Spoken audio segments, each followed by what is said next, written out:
Curso para guías de islotes de santidad. Legión de las Pequeñas Almas.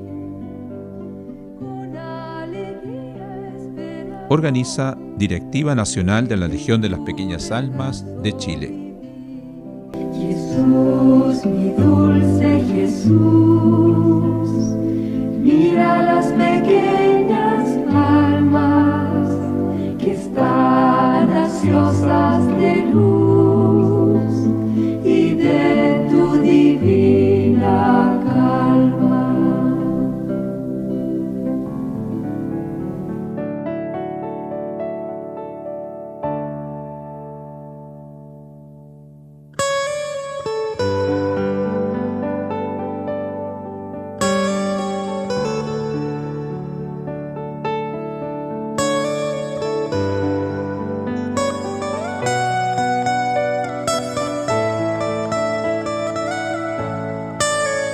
Buenos días, pequeñas almas, paz, alegría y amor.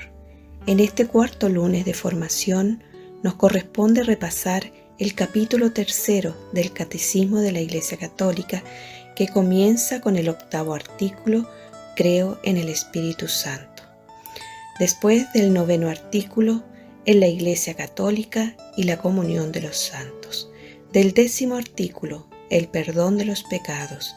Del 11º artículo, la resurrección de los muertos, y del 12º artículo, y la vida eterna.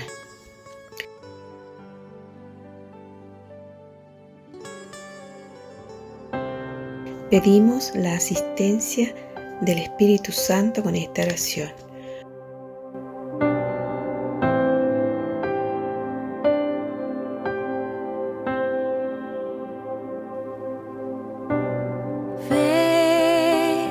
Espíritu de Dios,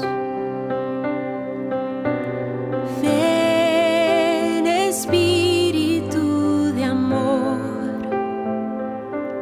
llena mi corazón,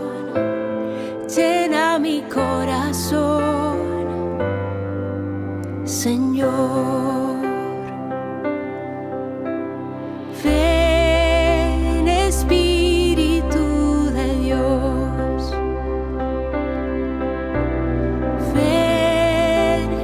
ven Consolador, llena mi corazón,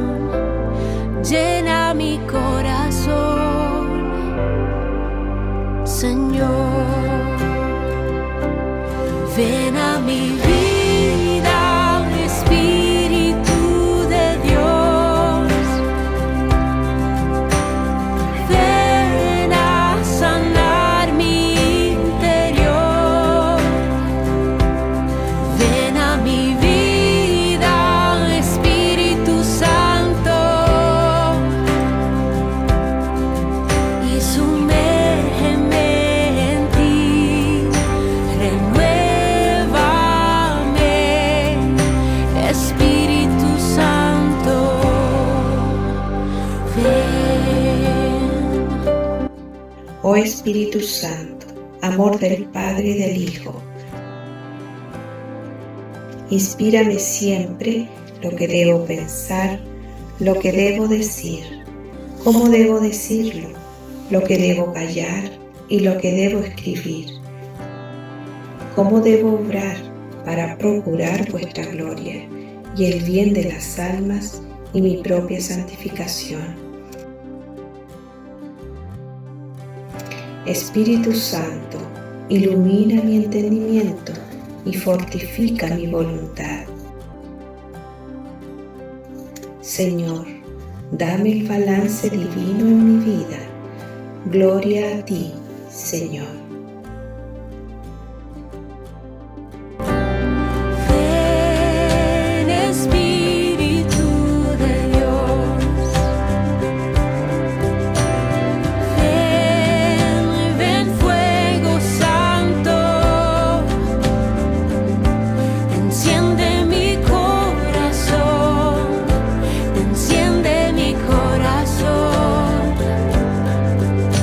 Señor.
Creo en el Espíritu Santo.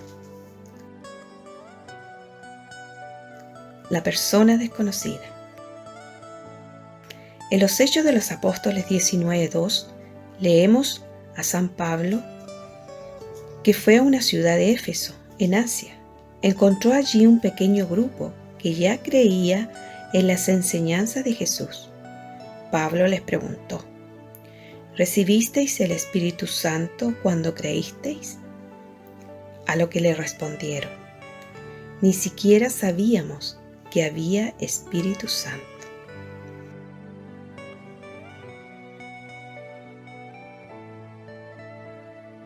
Hoy día ninguno de nosotros ignora al Espíritu Santo. Sabemos bien que es una de las tres personas divinas que con el Padre y el Hijo constituyen la Santísima Trinidad. Sabemos también que se le llama el Paráclito, palabra griega que significa consolador. El abogado que defiende la causa de los hombres ante Dios. El Espíritu de verdad, el Espíritu de Dios y el Espíritu de amor. Sabemos también que viene a nosotros al bautizarnos y que continúa morando en nuestra alma mientras no le echemos por el pecado mortal. Y este es el total de los conocimientos sobre el Espíritu Santo para muchos católicos. Y sin embargo, no podremos tener más que una comprensión breve o ligera del proceso interior de nuestra santificación si desconocemos la función del Espíritu Santo en el plan divino. Veamos qué nos dice el numeral del Catecismo de la Iglesia Católica sobre el Espíritu Santo. En el numeral 136, pregunta: ¿qué quiere decir la Iglesia cuando confiesa creo en el Espíritu Santo? Creer en el Espíritu Santo es profesar la fe en la tercera persona de la Santísima Trinidad, que procede del Padre y del Hijo, y que con el Padre y el Hijo recibe una misma adoración y gloria.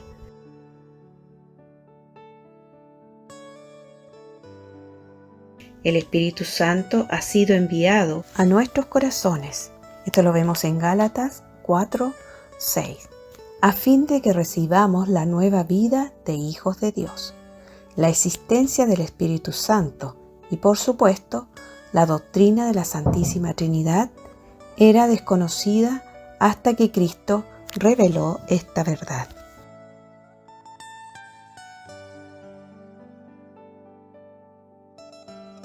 En el numeral 137, ¿por qué la misión del Hijo y la del Espíritu Santo son inseparables?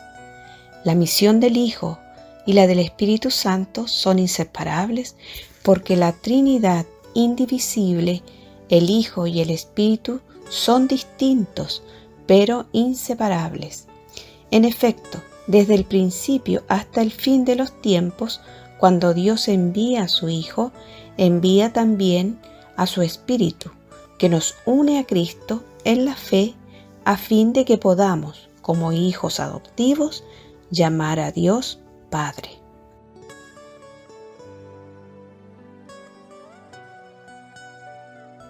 El Espíritu es invisible, pero lo conocemos por medio de la acción cuando nos revela el Verbo y cuando obra en la Iglesia.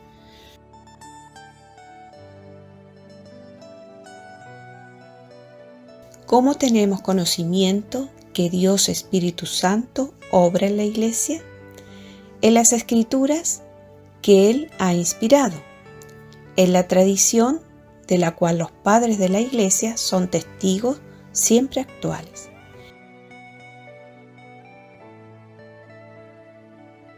En el magisterio de la Iglesia al que Él asiste, en la liturgia sacramental, a través de sus palabras y sus símbolos, en donde el Espíritu Santo nos pone en comunión con Cristo.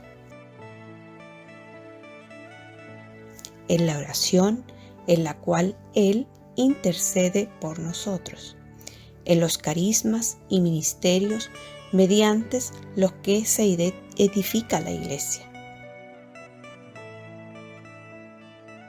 en los signos de vida apostólica y misionera, en el testimonio de los santos, donde Él manifiesta su santidad y la obra de salvación.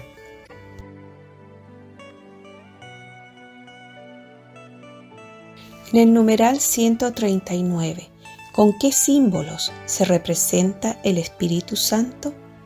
Son numerosos los símbolos con los que se representa al Espíritu Santo. Primero, el agua viva, que brota del corazón traspasado de Cristo y sacia la sed de los bautizados. La unción con el óleo, que es signo sacramental de la confirmación. El fuego que transforma cuando toca. La nube y la luz, estos dos símbolos son inseparables en las manifestaciones del Espíritu Santo. La nube, unas veces oscura, otras luminosas, revela al Dios vivo y Salvador, tendiendo así un velo sobre la trascendencia de su gloria. El sello es un símbolo cercano al de la unción. La mano, imponiendo las manos, Jesús cura a los enfermos y bendice a los niños. Este signo de la efusión todopoderosa del Espíritu Santo. El dedo. Por el dedo de Dios expulso yo, Jesús, los demonios. La paloma. Al final del diluvio, cuyo simbolismo se refiere al bautismo, la paloma soltada por Noé vuelve con una rama tierna de olivo en el pico, signo de que la tierra es habitable de nuevo. Cuando Cristo sale del agua de su bautismo, el Espíritu Santo en forma de paloma baja y se posa sobre él. Esto lo vemos en Mateo 3:16.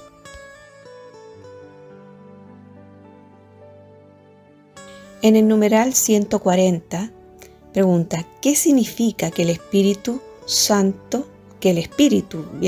habló por los profetas? Con el término profeta se entiende a cuántos fueron inspirados por el Espíritu Santo para hablar en nombre de Dios. La obra reveladora del Espíritu en las profecías del Antiguo Testamento halla su cumplimiento en la revelación plena del misterio de Cristo en el Nuevo Testamento.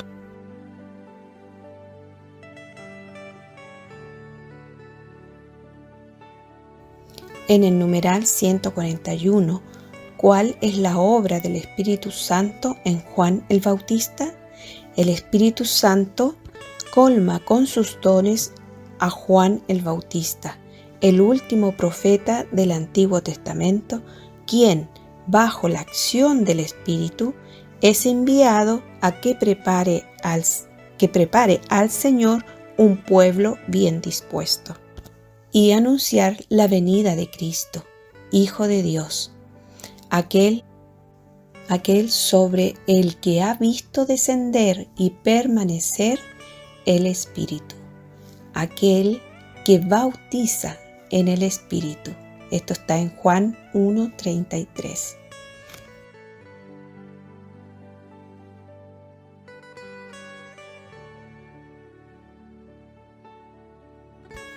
¿Cuál es la obra del Espíritu Santo en María? En el numeral 722 dice, el Espíritu Santo preparó a María con su gracia y hace fecunda su virginidad para dar a luz al Hijo de Dios encarnado. Hace de ella la Madre de Cristo total, es decir, de Jesús, cabeza y de la Iglesia su cuerpo.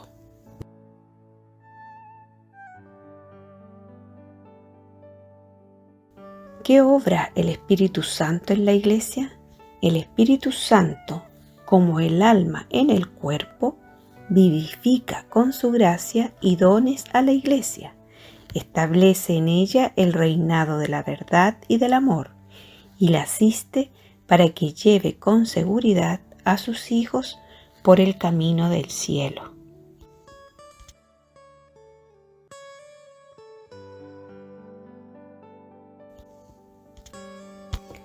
Creemos entonces en el Espíritu Santo, Señor y vivificador, que, con el Padre y el Hijo, es juntamente adorado y glorificado, que habló por los profetas, nos fue enviado por Cristo después de su resurrección y ascensión al Padre. Ilumina, vivifica, protege y rige la Iglesia, cuyos miembros purifica con tal que no desechen la gracia, su acción que penetra en lo íntimo del alma, hace apto al hombre de responder a aquel precepto de Cristo: sed perfectos, como también es perfecto vuestro Padre Celeste.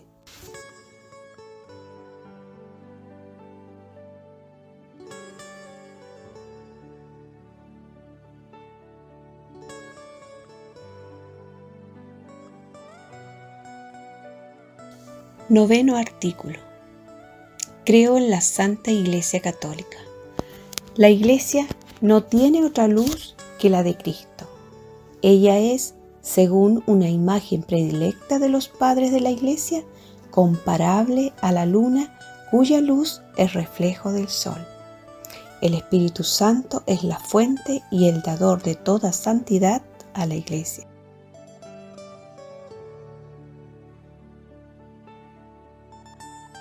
Jesús fundó su Iglesia al costo de su propia vida. Jesús no murió en la cruz por el gusto de hacerlo. No dejó a los hombres la elección de pertenecer o no a la Iglesia, según sus preferencias. Su Iglesia es la puerta del cielo por la que todos, o al menos con deseo implícito, debemos entrar.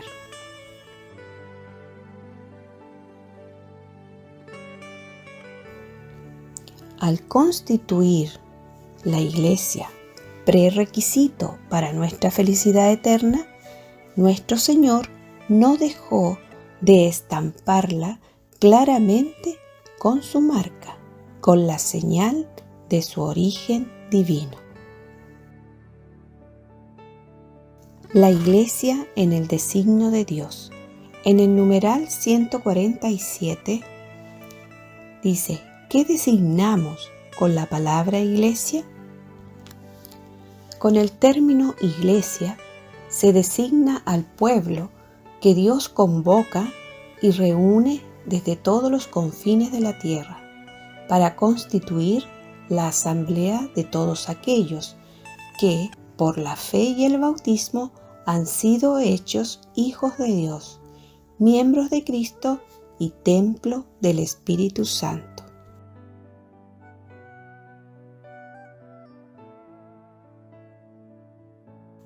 En el numeral 150, ¿cuál es la misión de la Iglesia? La misión de la Iglesia es la de anunciar e instaurar entre todos los pueblos el reino de Dios inaugurado por Jesucristo. La Iglesia es el germen e inicio sobre la tierra de este reino de salvación.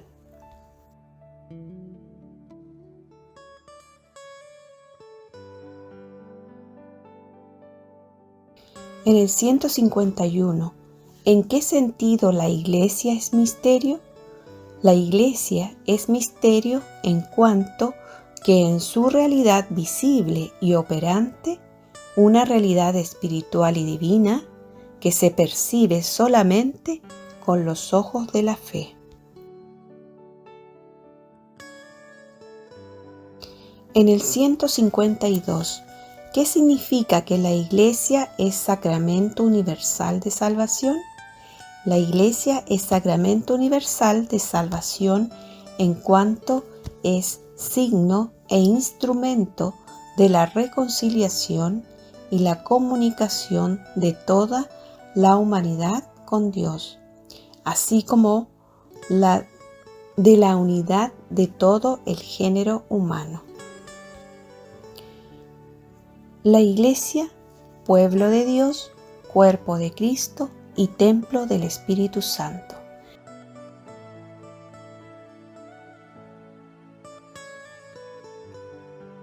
En el numeral 153, ¿por qué la Iglesia es pueblo de Dios? La Iglesia es pueblo de Dios porque Él quiso santificar y salvar a los hombres no aisladamente, sino constituyéndolos en un solo pueblo, reunido en la unidad del Padre, del Hijo y del Espíritu Santo.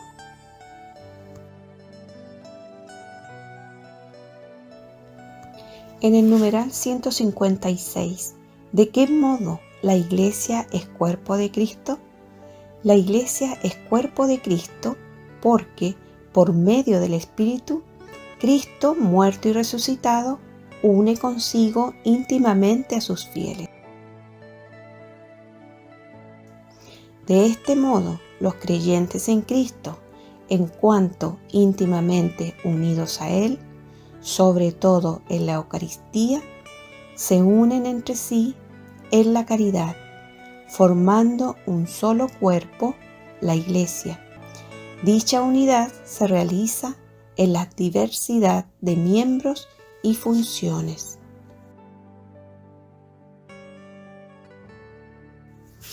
En el 157, ¿quién es la cabeza de este cuerpo? Cristo es la cabeza del cuerpo, que es la Iglesia. Esto lo vemos en Colosenses 1:18. La Iglesia vive en Él y por Él. Cristo y la Iglesia forman el Cristo total. San Agustín. La cabeza y los miembros como si fueran una sola persona mística. Santo Tomás de Aquino.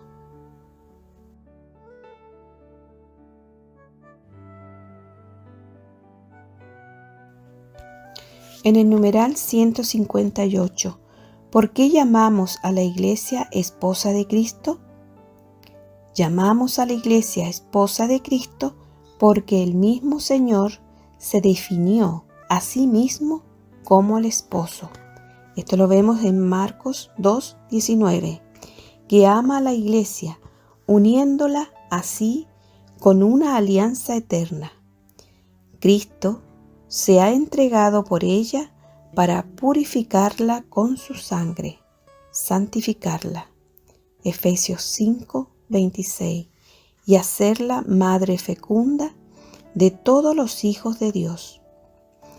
Mientras el término cuerpo manifiesta la unidad de la cabeza con los miembros, el término esposa acentúa la distinción de ambos en la relación personal.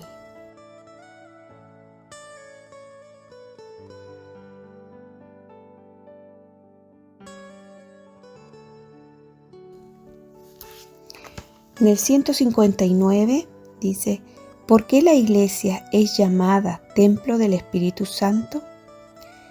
La Iglesia es llamada templo del Espíritu Santo porque el Espíritu vive en el cuerpo, que es la Iglesia, en su cabeza y en sus miembros. Él, además, edifica la Iglesia en la caridad con la palabra de Dios, los sacramentos, las virtudes y los carismas.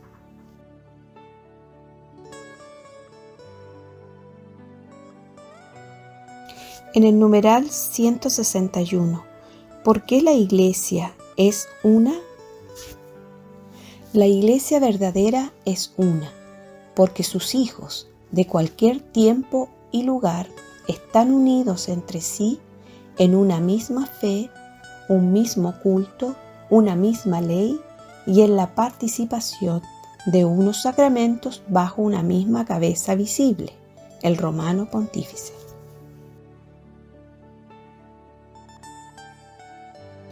¿Por qué la Iglesia es santa? La Iglesia verdadera es santa porque santa es su cabeza invisible, que es Jesucristo. Santos muchos de sus miembros, santa su fe, su ley, sus sacramentos, y fuera de ella no hay ni puede haber verdadera santidad.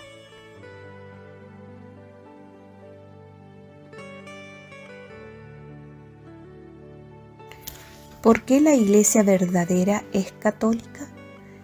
La Iglesia verdadera es católica, quiere decir universal, porque abraza a los fieles de todos los tiempos y lugares, de toda edad y condición, y todos los hombres del mundo son llamados a formar parte de ella.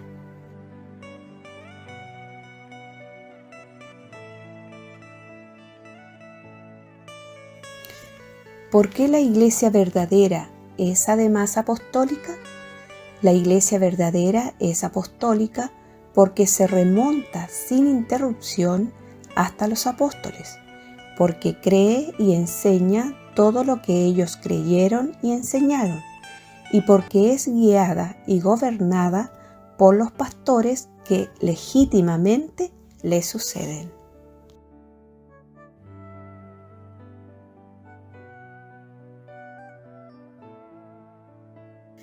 ¿Por qué la Iglesia verdadera se llama a sí mismo romana?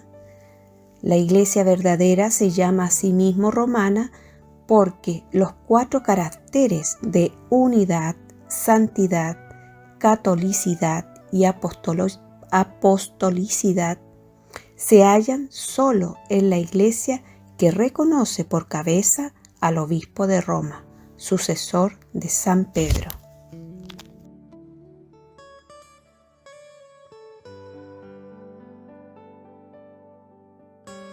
En el párrafo 4, los fieles de Cristo, jerarquía, laicos y vida consagrada. En el numeral 179 dice: ¿por qué Cristo instituyó la jerarquía eclesiástica? Cristo instituyó la jerarquía eclesiástica con la misión de apacentar al pueblo de Dios en su nombre, y para ello le dio autoridad.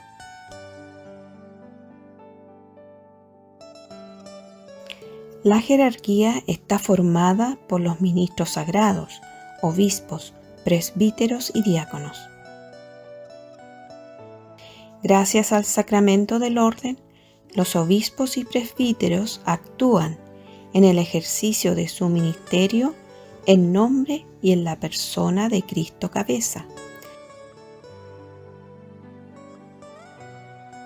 Los diáconos sirven al pueblo de Dios en la diaconía, servicio de la palabra, de la liturgia y de la caridad. En el numeral 188, ¿cuál es la vocación de los fieles laicos? Los fieles laicos tienen como vocación propia la de buscar el reino de Dios, iluminando y ordenando las realidades temporales según Dios. Responden así a la llamada a la santidad y al apostolado que se dirige a todos los bautizados.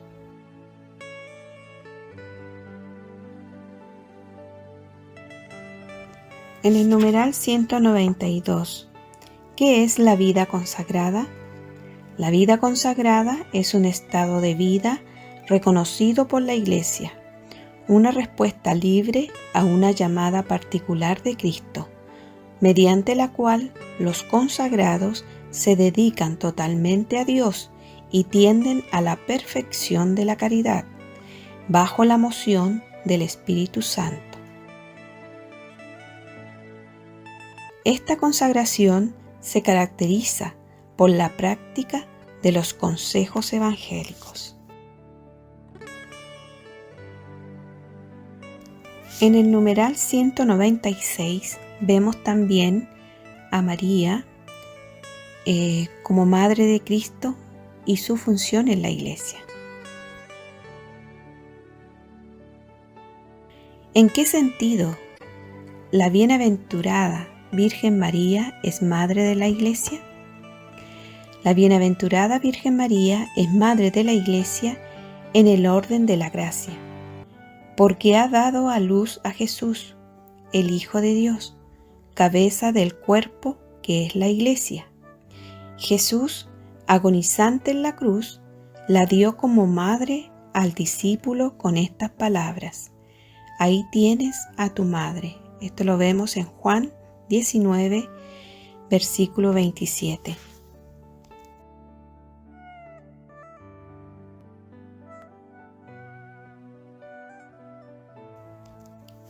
En el numeral 197, ¿cómo ayuda la Virgen María a la Iglesia? Después de la ascensión de su Hijo, la Virgen María ayudó con su oración a los comienzos de la Iglesia. Incluso tras su asunción al cielo, ella continúa intercediendo por sus hijos, siendo para todos un modelo de fe y de caridad, y ejerciendo sobre ellos un influjo salvífico que emana de la sobreabundancia de los méritos de Cristo.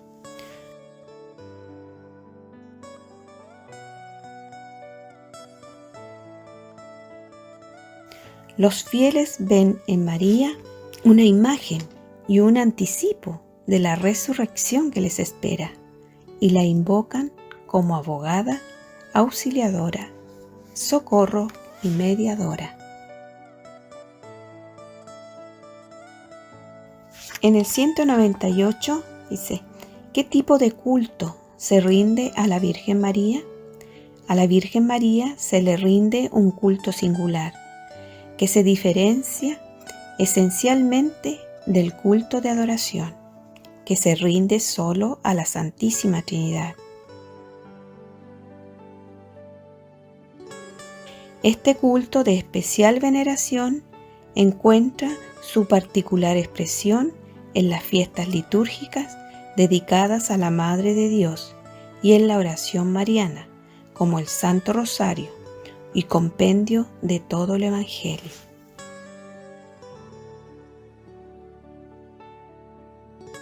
En el 199, ¿de qué modo la Virgen María es ícono escatológico de la Iglesia?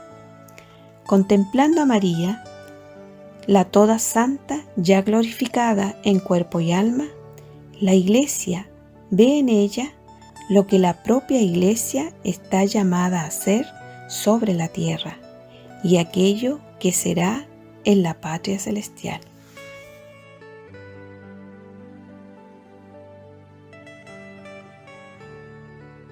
En el párrafo 5 vemos la comunión de los santos.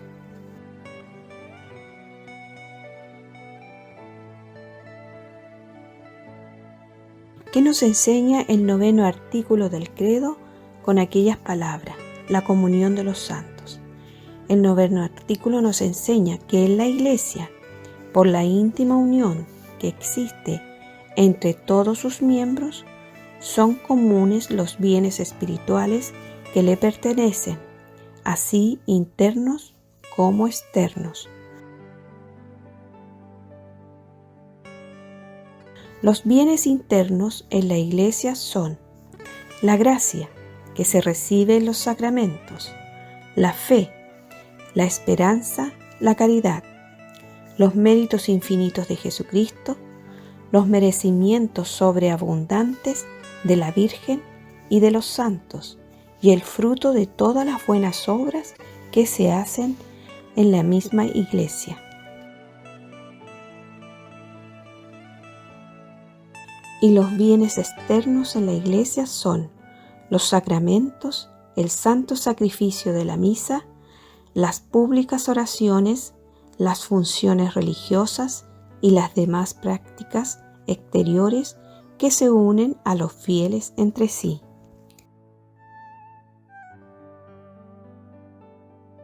¿Entran todos los hijos de la Iglesia en esta comunión de bienes?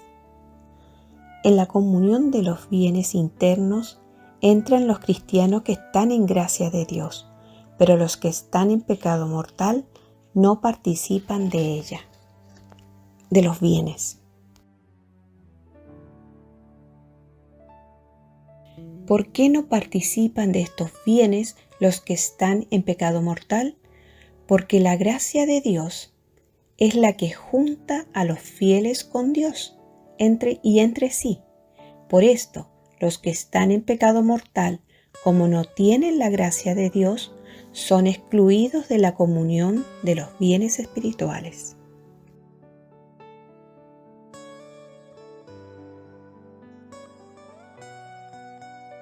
¿Pueden participar de los bienes externos de la Iglesia los que están en pecado mortal? Los que están en pecado mortal pueden participar de los bienes externos de la Iglesia con tal que no estén separados de la Iglesia por la excomunión.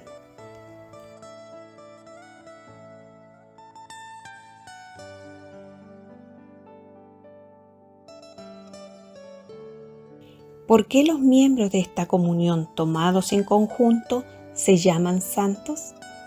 Se llaman santos porque todos son llamados a la santidad y fueron santificados por medio del bautismo, y muchos de ellos han llegado ya a la perfección.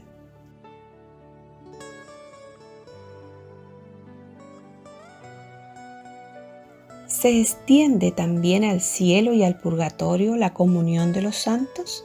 Sí.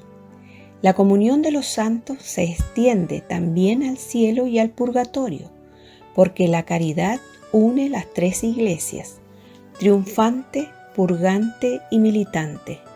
Los santos ruegan a Dios por nosotros y por las almas del purgatorio, y nosotros damos honor y gloria a los santos y podemos aliviar a las almas del purgatorio aplicándole sufragio, misas, limosnas, indulgencias y otras obras buenas.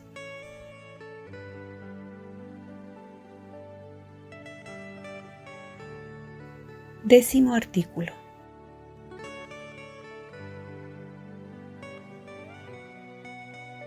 ¿Qué nos enseña el décimo artículo? El perdón de los pecados. El décimo artículo del credo nos enseña que Jesucristo ha dejado a su Iglesia el poder de perdonar los pecados.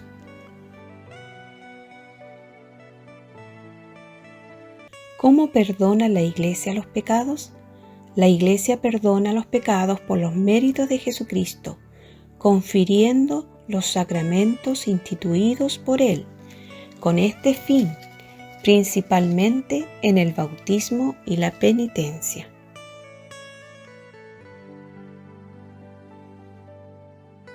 ¿Puede la Iglesia perdonar toda clase de pecados? Sí, la Iglesia puede perdonar todos los pecados, por mucho y graves que sean, porque Jesucristo le ha dado plena potestad para atar y desatar.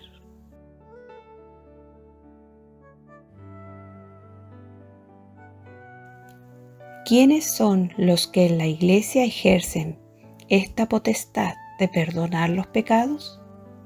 Son, en primer lugar, el Papa, que es el único que posee la plenitud de esta potestad.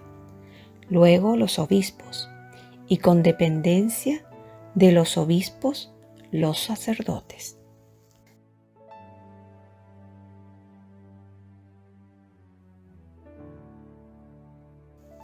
Pasamos al 11º artículo, la resurrección de los muertos. Esto sucederá por la virtud de Dios omnipotente, quien nada es imposible, y esto acaecerá al fin del mundo. Entonces seguirá el juicio universal.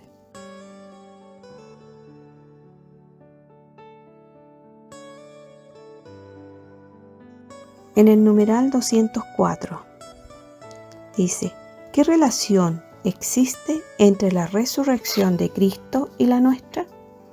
Así como Cristo ha resucitado verdaderamente de entre los muertos y vive para siempre, así también Él resucitará a todos en el último día, con un cuerpo incorruptible. Los que hayan hecho el bien resucitarán para la vida, y los que hayan hecho el mal para la condenación. Esto lo vemos en Juan 5, versículo 29.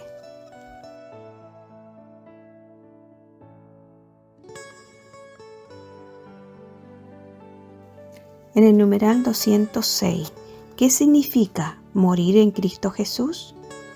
Morir en Cristo Jesús significa morir en gracia de Dios, sin pecado mortal. Así el creyente en Cristo, siguiendo su ejemplo, puede transformar la propia muerte en un acto de obediencia y de amor al Padre. Es cierta esta afirmación. Si hemos muerto con Él, también viviremos con Él. Segunda de Timoteo 2, versículo 11.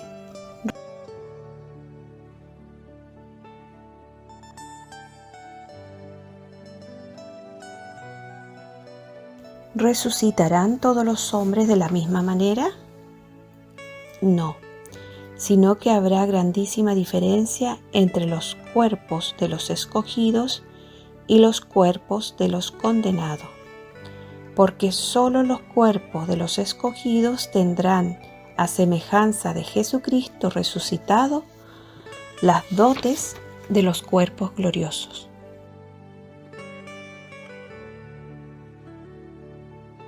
¿Cuáles son las dotes que adornarán los cuerpos de los escogidos? Las dotes que adornarán los cuerpos gloriosos de los escogidos son, primero, la impasibilidad, por la que no podrán ya estar sujetos a males y dolores de ningún género, ni a la necesidad de comer, descansar o de otra cosa.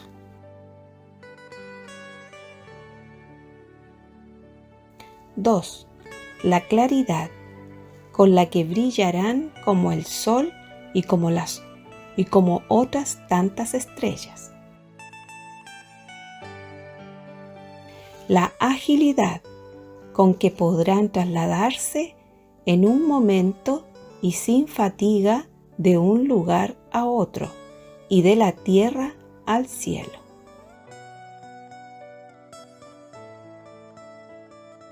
4. La sutileza, con que sin obstáculo alguno podrán penetrar cualquier cuerpo, como lo hizo Jesucristo resucitado.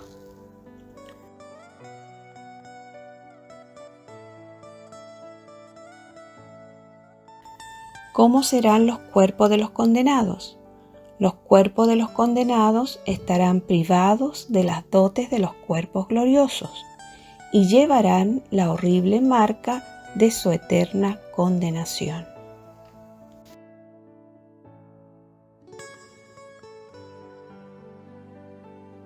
Duodécimo artículo. Creo en la vida eterna.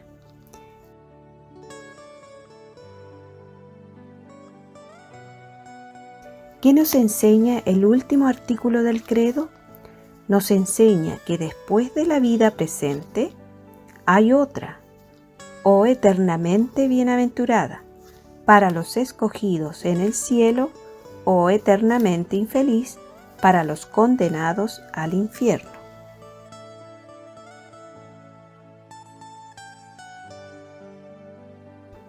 ¿Qué es la vida eterna? La vida eterna es la que comienza inmediatamente después de la muerte. Esta vida no tendrá fin. Será precedida para cada uno por un juicio particular por parte de Cristo, juez de vivos y muertos, y será ratificada en el juicio final.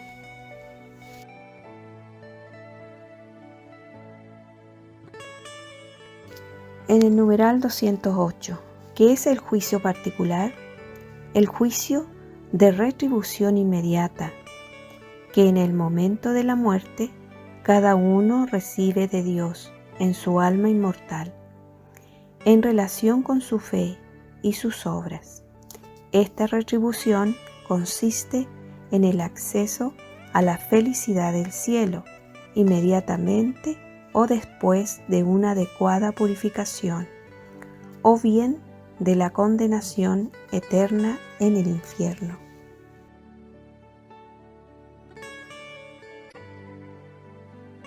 ¿Qué se entiende por cielo? Esto lo vemos en el numeral 209. Por cielo se entiende el estado de felicidad suprema y definitiva. Todos aquellos que mueren en gracia de Dios y no tienen necesidad de posterior purificación, son reunidos en torno a Jesús, a María, a los ángeles y a los santos, formando así la iglesia del cielo, donde ven a Dios cara a cara. Viven en comunión de amor con la Santísima Trinidad e interceden por nosotros.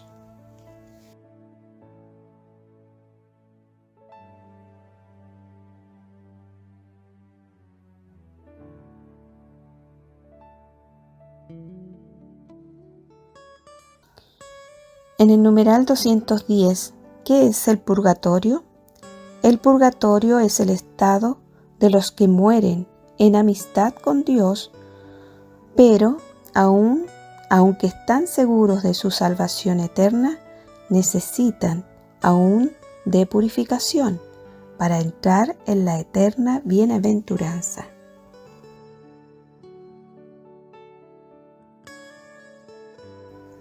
¿En qué consiste el infierno?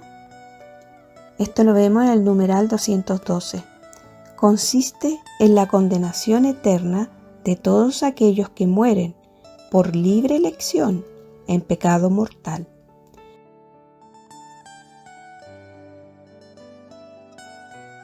La pena principal del infierno consiste en la separación eterna de Dios, en quien únicamente encuentra el hombre la vida y la felicidad para las que ha sido creado y a las que aspira. Cristo mismo expresa esta realidad con las palabras: «Alejaos de mí, malditos al fuego eterno». Esto está en Mateo 25, versículo 41.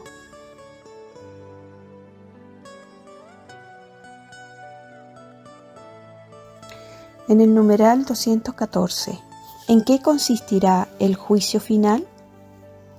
El juicio final universal consistirá en la sentencia de vida bienaventurada o de condena eterna que el Señor Jesús, retornando como juez de vivos y muertos, emitirá respecto de los justos y de los pecadores, reunidos todos juntos delante de sí. Tras el juicio final, el cuerpo resucitado participará de la retribución que el alma ha recibido en el juicio particular.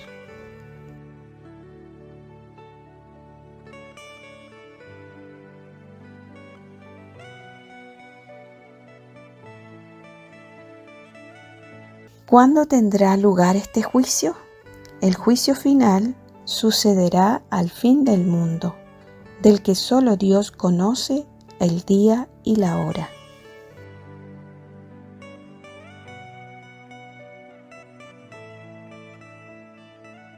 En el 216, ¿qué es la esperanza de los cielos nuevos y de la tierra nueva?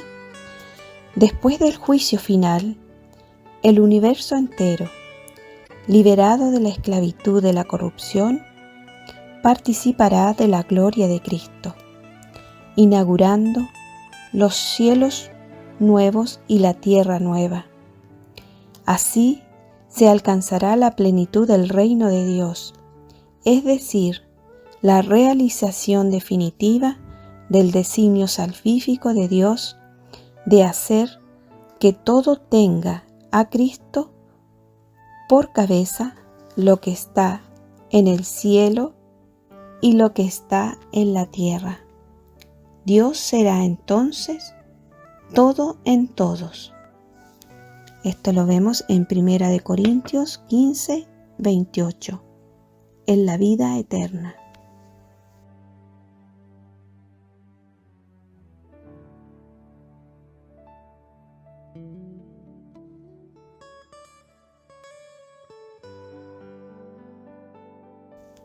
Y para concluir esta formación, en el numeral 217, ¿qué significa el amén con el que concluye nuestra profesión de fe? La palabra hebrea amén, con la que se termina también el último libro de la Sagrada Escritura, algunas oraciones del Nuevo Testamento y las oraciones litúrgicas de la Iglesia, significa nuestro sí, confiado y total, a cuanto confesamos creer, confiándonos totalmente en aquel que es el amén. Apocalipsis 3:14. Definitivo. Cristo el Señor.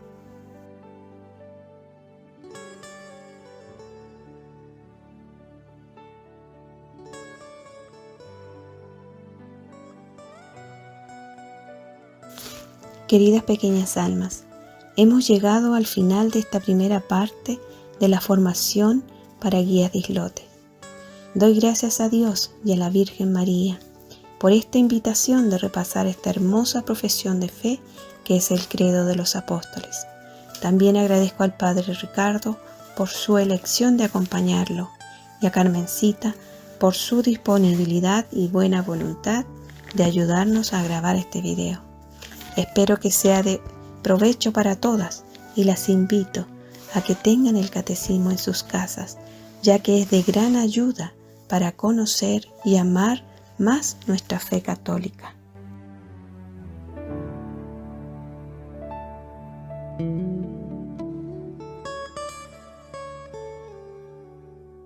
Nos ponemos en las manos del Espíritu Santo.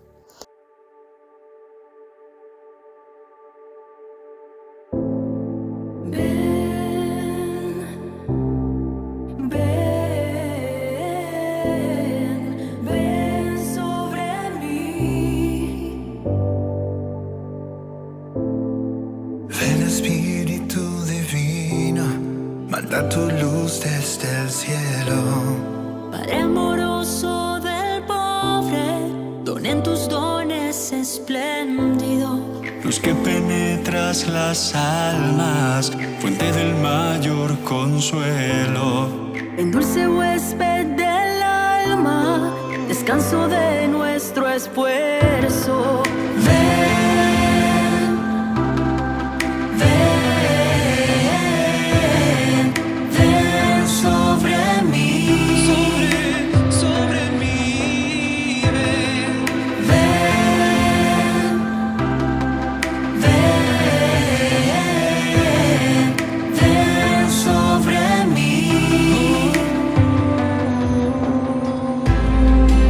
En el duro trabajo, brisa en las horas de fuego, Gozo que enjuga las lágrimas y reconforta en los duelos.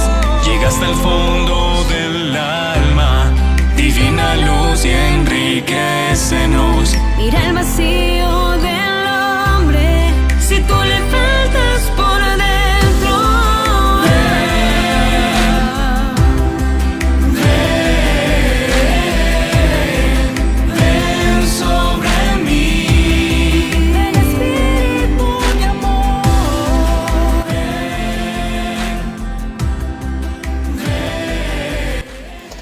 Espíritu Santo, Espíritu de amor, yo me consagro a ti, me entrego enteramente a ti, me abandono a ti a través de María, tu templo, a través de María, tu esposa, canal de tus gracias.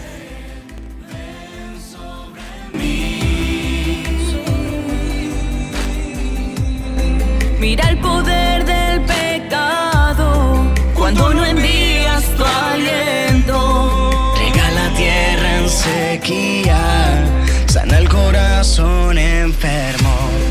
Lava las manchas, infunde calor de vida en el hielo. Toma el espíritu indómito, guía que tú es el sendero. Ven, oh, ven, Ven sobre mí, Santo Espíritu de Dios. ven, oh, ven,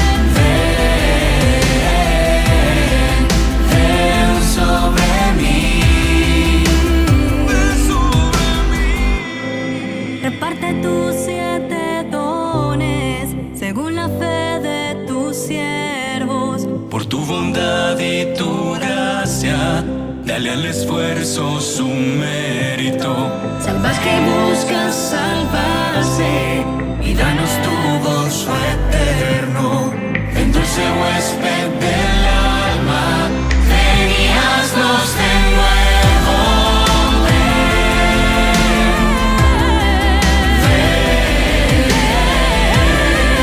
Ven sobre mí, ven sobre mí.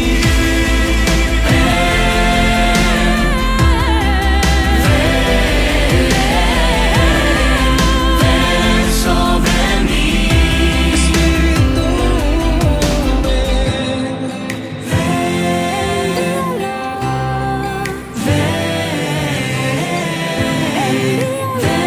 sobre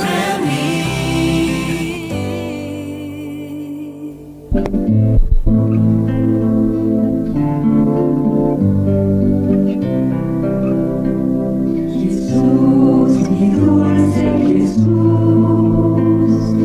mira las pequeñas almas que están ansiosas de luz y de tu divina calma. Jesús, mi dulce Jesús, mira las pequeñas almas que están ansiosas de luz y de tu divina calma. Jesús, a ti Hemos presentado y confiamos en Curso para Guías de Islote de Santidad, Legión de las Pequeñas Almas, organizado por la Directiva Nacional de la Legión de las Pequeñas Almas de Chile. Jesús, mi dulce Jesús,